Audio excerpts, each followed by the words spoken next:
kalian bisa panggil ibu, Bu Iin, ya. Sebelum pembelajaran kita absensi dulu ya. Iya, Bu. Oke, yang pertama, Mus ada nggak? Hadir. Sakit. Dipa? Hadir. Dipa ada.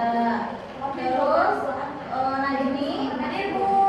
Najmi ada. Niki? Hadir Bu. Niki hadir. Mauna? Hadir. Ada. Lili? Hadir, Ibu. Hadir. Ramdan hadir nggak? Izin, Bu. Izin, Bu. Izin. Indra? Izin. Irham? Izin. Banyak yang udah hadir ya? Iya, Bu. Tapi nggak apa-apa ya, kita lanjut aja pembelajarannya. Oke, kita akan belajar tentang teks inspiratif.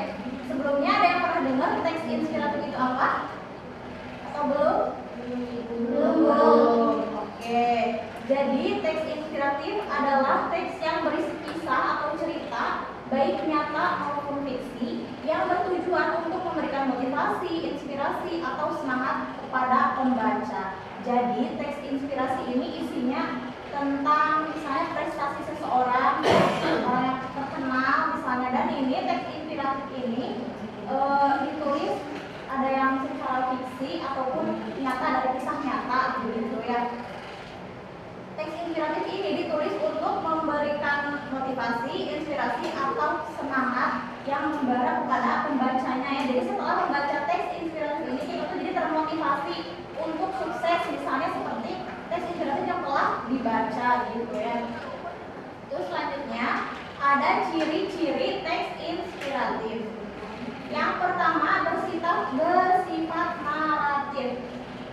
Maksudnya menggunakan cerita untuk menyampaikan pesan. Nah, jadi di dalamnya tuh isinya cerita dari awal, misalnya dia lahir sampai akhirnya dia bisa sukses ya. Terus yang selanjutnya ciri-cirinya mengandung pesan moral ya.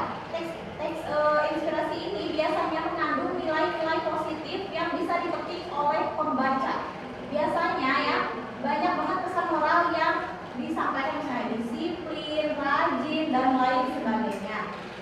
Yang selanjutnya berfokus pada tokoh. Tokoh dalam teks inspiratif biasanya mengalami perubahan positif atau memberikan dampak bagi orang lain. Namanya juga teks inspiratif ya, menginspirasi orang lain. Jadi di dalamnya ini ada perubahan seorang yang menuju ke lebih baik, menuju arah positif gitu. Yang selanjutnya membangkitkan emosi. Teks inspiratif dapat membuat pembaca merasa terharu, terinspirasi, atau termotivasi. Karena di dalamnya ini banyak sekali perjuangan tokoh yang dituliskan. Selanjutnya ada struktur teks inspiratif ya. Yang pertama orientasi. Nah, orientasi ini biasanya di dalamnya ini bertuliskan atau isinya ini mengisahkan cerita seorang dari awal, misalnya tentang dia namanya siapa, lahirnya di mana, tempat tinggalnya di mana sekarang gitu. Yang selanjutnya ada permintaan masalah. Nah, biasanya di permintaan masalah ini mulai ada konflik-konflik kecil ya, tidak terlalu besar konfliknya gitu. Yang selanjutnya ada komplikasi. Nah, di bagian komplikasi ini biasanya banyak permasalahan yang muncul dalam ceritanya, banyak sekali gitu ya. Komplikasinya, masalahnya. Yang selanjutnya ada resolusi. Nah, resolusi ini adalah penyelesaian dari masalah-masalah yang telah dilaluinya. Yang selanjutnya ini koda. Koda ini biasanya berisi tentang manfaatnya apa, pesan moral yang ingin disampaikannya apa gitu. Terus selanjutnya saya akan memberi contoh tentang teks narasinya B.J. Habibie. Ada yang tahu B.J. Habibie? Tahu. Saya langsung memberikan contoh ke diri ya, kayak orientasi, terus kerumitannya gimana. Oke, untuk orientasi ini kan tadi tuh menjelaskan tentang data diri seseorang tersebut ya. Untuk Diva boleh dibacakan bagian orientasi.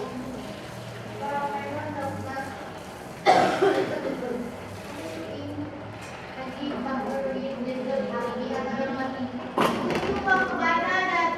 Oh ya, saya ada yang baca.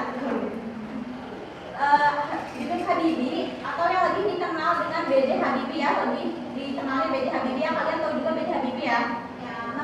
Beliau lahir pada tanggal 25 Juni 1936 di Parepare, Sulawesi Selatan. B.J. Habibie adalah anak keempat dari pasangan Alwi Abdul Habibie dan L.A. Tuti Marini. Nah, jadi orientasi itu tadi menurut kata saya itu menjelaskan tentang data diri dianya ya. Di sini juga tertera dia lahir pada tanggal 29 Juni 25 Bu. Iya, 25 Juni. Nah, terus lahir di Parepare, Sulawesi Selatan. Dia anak keempat dari pasangan bapaknya Abdul dan ibunya Tuti. Selanjutnya ada perumitan masalah atau perumitan peristiwa. Nah, jadi di perumitan masalah ini diceritakan di teks ini B.J. Habibie ini pindah ke Bandung ya untuk sekolah di SMAK Dago ya. Setelah di SMAK Dago, beliau melanjutkan kuliah di ITB ya, jurusan elektro. Nah, ini mulai ada konflik-konflik kecil karena dia pindah dari Sulawesi ke Bandung ya. Selanjutnya ada komplikasi. Nih, komplikasi ini kan perumitan masalah yang benar-benar rumit ya. Saya bacakan dulu. Selama kuliah di Jerman, Habibie membiayai semua pendidikannya sendiri dan Habibie tinggal jauh dari pusat kota dengan fasilitas seadanya. Nah, dia ini kuliah di Jerman tapi membiayai pendidikannya sendiri. Beliau juga tinggal jauh dari pusat kota. Menurut kalian itu termasuk masalah atau tidak? Tinggal jauh dari pusat kota dan jauh ke tempat kuliah. Sebuah kesalahan ya. Di sini dia juga berkat kegigihannya ya, dia bisa menyandang gelar doktor di usia 28 tahun. Di sini banyak dituliskan konflik-konflik besar yang Habibie. Yang selanjutnya resolusi atau penyelesaian masalah ya. Di Jerman, sosok Habibie terkenal sangat hebat, namun beliau tetap melayani negara Indonesia dengan memenuhi permintaan Presiden untuk mengambil ilmunya di Indonesia ya. Jadi resolusi itu penyelesaian masalahnya ya. Walaupun dia mengalami permintaan masalah di bagian komplikasi, beliau dapat menyelesaikannya ya, dapat menyelesaikan masalah-masalah tersebut. Di resolusinya ini beliau berhasil ya memperkenalkan rancangan pesawat baru ya yang digarap olehnya ya, dinamakan F-80 yang memiliki kapasitas penumpang hingga 80 sampai 90 orang ya. Dia berhasil membuat pesawat. Yang selanjutnya ada koda atau penyelesaiannya gitu ya.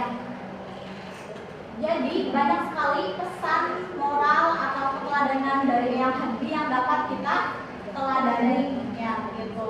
Di antaranya ketekunan, terus juga kemandirian, membiayai kuliahnya sendiri. Selain dia pintar, dia juga ibadahnya kuat, rajin gitu ya. Nih saya mau ini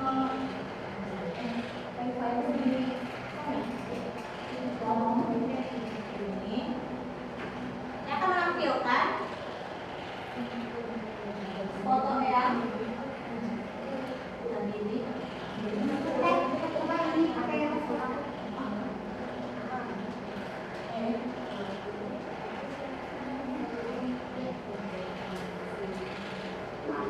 yang mana pilih.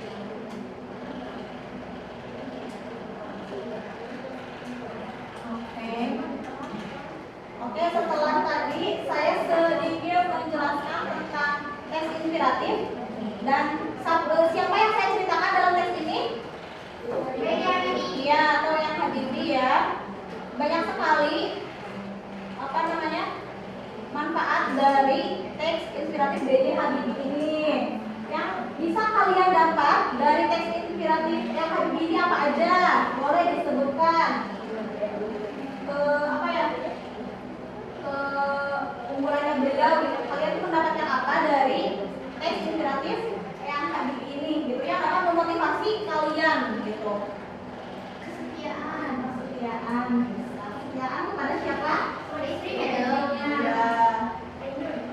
Ainun. Walaupun tinggal duluan tapi dia tetap setia ya. Selanjutnya apa lagi selain kesetiaan? Kegigihan. Kegigihan, semangat Untuk belajar. Kegigihan, semangat belajar. Ada lagi? Nasionalis. Iya, nasionalis. Walaupun dia udah terkenal di luar ya dan memang sangat pintar, tapi dia tidak melupakan negara kita tercinta itu negara Republik Indonesia. Jadi ini Argumentasi. ya apa namanya keunggulan dari B.J. Habibie yang dapat kita teladani ya. Untuk tugas minggu depan saya tugaskan kalian untuk membuat teks inspiratif tentang guru-guru yang ada di sekolah ya. Guru-gurunya bebas siapa aja. Nanti minggu depan dibacakan di depan kelas ya, di depan teman-teman kalian. Oke. Mungkin itu saja yang dapat saya sampaikan. Kurang lebihnya mohon maaf. Dari kami Hidayah. Wassalamualaikum warahmatullahi wabarakatuh.